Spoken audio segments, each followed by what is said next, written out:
బాధపడుతున్నారని నిన్న లెక్కలు, బాల్య వివాహాలు, ఎన్ని సమస్యలు ఉన్నాయి. వీళ్ళకి కావాల్సింది వైద్య సహాయం చేయాలి, ప్రసూతి సౌకర్యాలు పెంచాలి. ఇవన్నీ చేసే బదులు మీరు పిల్లల కంటే మేము 30,000 ఇస్తాము, 40,000 ఇస్తాము, జనాభా తగ్గిపోతూ ఉంది. నిజంగా ఏదైనా ఒక స్పష్టమైన ఆధారం ఉందా? ఆంధ్రప్రదేశ్లో జనాభా పెంచండి అని ఏదైనా కానీ ఒక నివేదిక వచ్చింది ఇంతవరకు? నేను ఇందాక శ్వేతపత్రం, ఇక్కడ శ్వేతపత్రం అడగట్లేదు నేను, ఒక ఆధారం ఏదైనా చూపించాలి కదా. ఇదిగో చంద్రబాబు నాయుడు గారు ఇస్తున్నటువంటి పిలుపుకు ఈ ఆధారం ఉంది. ఆంధ్రప్రదేశ్ లేకపోతే దక్షిణాది రాష్ట్రాల జనాభా తగ్గింది, జనాభా నియంత్రణ 2011 నుంచి అమలు జరిపాం, తగ్గింది. అదే తప్పు కాదే. దానివల్ల మహిళల ఆరోగ్య పరిస్థితి మెరుగుపడిందని చాలా శాస్త్రీయ అధ్యయనాలు చెప్తున్నాయే.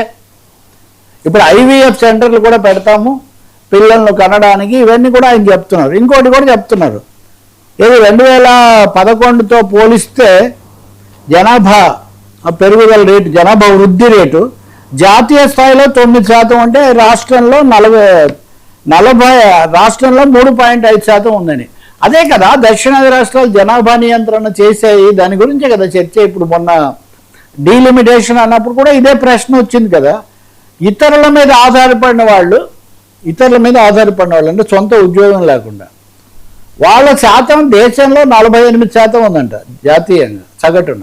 ఆంధ్రప్రదేశ్లో 49.5% ఉందంట.